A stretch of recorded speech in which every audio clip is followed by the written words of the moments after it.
Alright, we are heading to RAC Arena in Perth this Saturday, and I'm just going to say it, this is probably the best fight night of the year so far.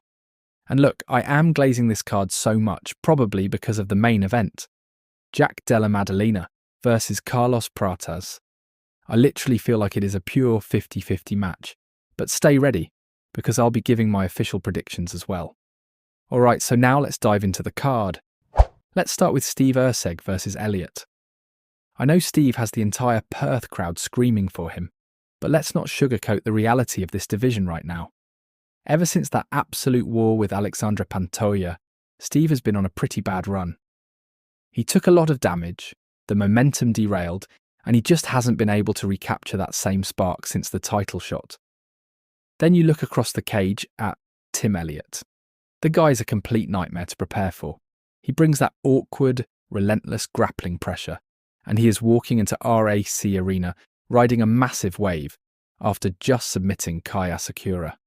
Quick side note, to be entirely honest, at some point down the line I really want to see the UFC book Steve Erceg against Asakura. The striking exchanges in that matchup would be pure chaos. But looking strictly at this Saturday, my official prediction has to go to Tim Elliott. He has the momentum. His style is specifically built to frustrate guys who want clean striking exchanges. And he's peaking right when Steve is still trying to stop the bleeding from his recent skid. I'm taking Elliott to get his hand raised and ruin the hometown party. Next up, we are moving to the big boys, Brando versus Shamil Gaziev. Look, Brando is incredibly technical. He has that sharp city kickboxing striking pedigree and the hometown advantage. But we have to talk about the reality of the heavyweight division. In this weight class, all you need is one good shot. You can never really tell what is going to happen when 265-pound guys start swinging. Shamil is nowhere near as technical as Brando. But the danger is absolute. If Brando underestimates him and gets caught off guard, he is probably sleeping. It is that simple. But that being said, I am not picking the upset here. I am sticking with the technical striker. My official prediction? I am going with Brando to find the chin and completely knock out Shamil. And then we get to Tai Tuivasa versus Louis Sutherland. Look, I'm not even going to try and hype this one up. This matchup is just weird. Let's be brutally honest here. Tuivasa is on a devastating 6-fight losing streak, and Louis literally has 0 wins in the UFC. If we are keeping it 100%, neither of these guys really deserves to be taking up space in the UFC at this point. But here we are. If you just look at the skills and the resume, yeah, Tuivasa obviously has the better chance. He's fought the absolute killers of the division, and he has that proven one-punch power. But man, I just cannot back him right now. His momentum is completely dead. When you lose 6 straight at heavyweight, your confidence is completely shattered. So honestly, even though Tai is the better fighter on paper, just because of how bad that downward spiral is, I am going with Louis Sutherland. It is an ugly pick, but give me Sutherland strictly on the momentum. And that brings us to the co-main event. Beneil Dariush versus Quillan Salkild.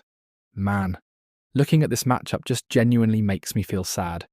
It instantly reminds me of that time the UFC tried to book Nate Diaz against Khamzat Chimaev. It carries that exact same dark energy. A respected, beloved veteran being marched out simply to be fed to the new, terrifying prospect. Look, Beneil is a warrior. He has the elite grappling and the wrestling pedigree. Obviously, he has a theoretical path to victory if he can get it to the mat. But let's not lie to ourselves. We are not going to witness a miracle here.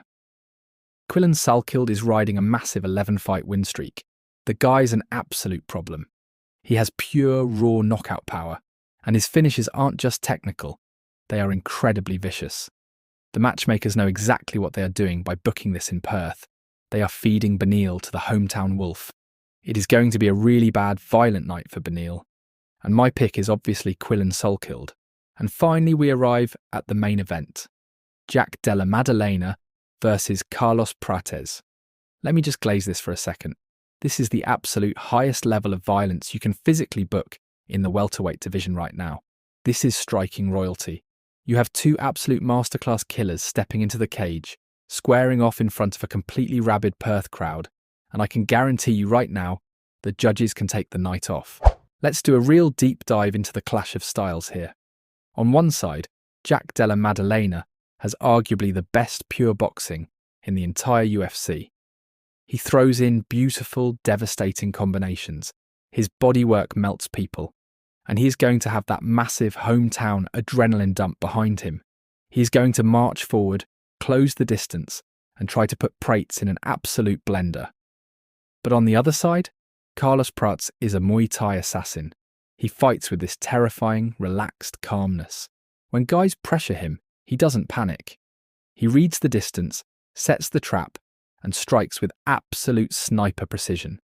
And we have to talk about the elephant in the room. Ian Garry. People look at that fight and think they have the blueprint to beat Prates.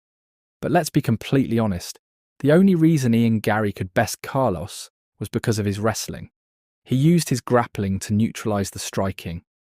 And I certainly believe that Ian Garry is a better, more well-rounded mixed martial artist than JDM. Like I said in the very beginning, this is a pure 50-50 dogfight on paper. But I have to make a prediction. And I'm going with the upset. I am taking Carlos Prates. Why? Because of his sheer finishing ability. Jack is an incredible fighter, but he absorbs damage to land his own shots.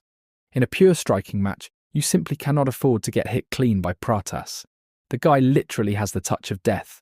All it takes is 1 millisecond, one tiny miscalculation from Jack in the pocket, and Carlos will shut the lights out entirely. Now, I feel that Jack is probably going to try and use the exact same blueprint as Ian Garry.